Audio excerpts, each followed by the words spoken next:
déjà, c'est celle de dire merci à Nicole Soulou et à toute son équipe, parce que de ce genre d'initiatives, ce sont des initiatives que nous devrions voir plus souvent ici au niveau de la RDC, parce que ce sont des initiatives par lesquelles les femmes voient d'autres femmes exceller.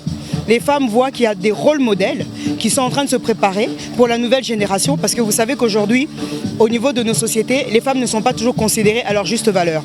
C'est vrai, on ne va pas revenir dessus, c'est dû à beaucoup de raisons, des causes sociologiques, des causes culturelles, même parfois même le manque d'argent, hein. Ce n'est pas que la société. Parfois on peut être dans un environnement avec des moyens, mais vous avez une perception de la femme qui est que non, elle doit d'abord se marier, elle doit d'abord faire des enfants et puis etc.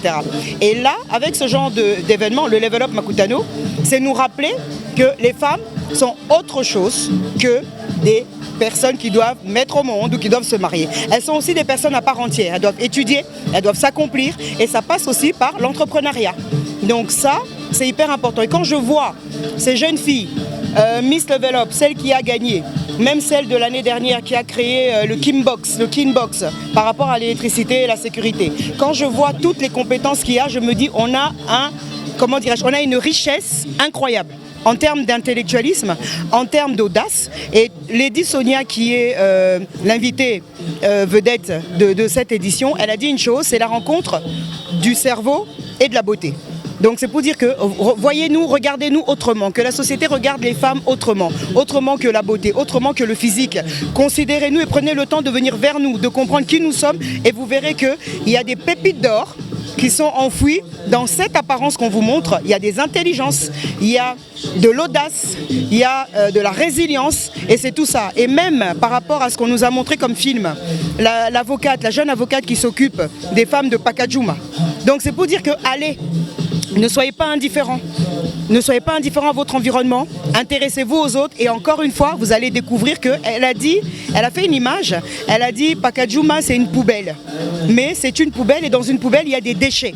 Et dans les déchets, on en fait des composts. Et avec des composts, qu'est-ce qu'on fait? On permet qu'une nouvelle vie, une nouvelle plante puisse repartir et revivre. Donc, c'est vrai que c'est une image qui est très dure comme ça. Mais derrière, c'est pour dire que tout est perfectible.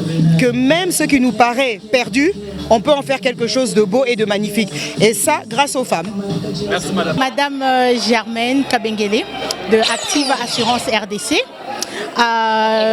On était là aujourd'hui pour clôturer le mois de la femme.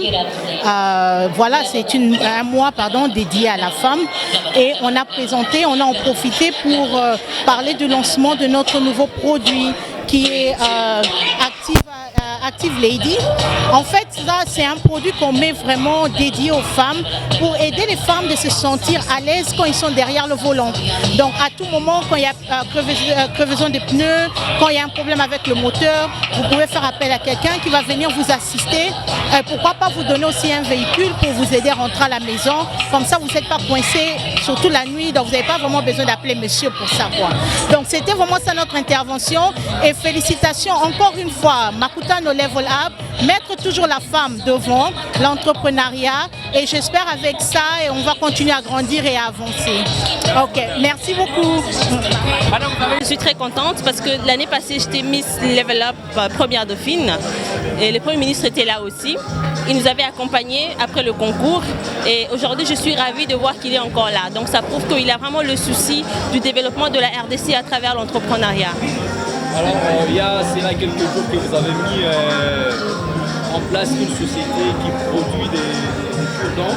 On peut savoir l'évolution actuelle de votre usine? Par rapport à l'usine, comme vous l'avez dit tout à l'heure, c'est depuis le 23 mars que nous avons fait l'inauguration et actuellement nous sommes en pleine production parce que nous sommes conscients que Kinshasa est grand, la demande elle est énorme. Donc nous sommes en pleine production afin d'essayer de satisfaire la consommation locale. Alors, pour poursuivre avec Mme Laetitia, à quelques jours de la clôture du mois dédié aux droits des femmes, quel message vous pouvez lancer à toutes les femmes, les jeunes femmes qui vous suivent? Je dirais à toutes les femmes qui me suivent de ne pas négliger les petites idées qui viennent en tête. Parce qu'aujourd'hui, c'est vrai que c'est une usine de fabrication de cure-dents, mais c'était d'abord une idée. C'est quand j'ai su comment capter et transformer cette idée-là en business plan, et c'est maintenant aujourd'hui, cette idée-là qui est devenue une usine. Donc ne négligez pas les idées qui vous viennent, informez-vous, formez-vous. Il y a beaucoup de formations gratuites en ligne, il y a beaucoup d'ambassades qui proposent des formations gratuitement. Renseignez-vous et utilisez Internet à bon escient. Merci beaucoup.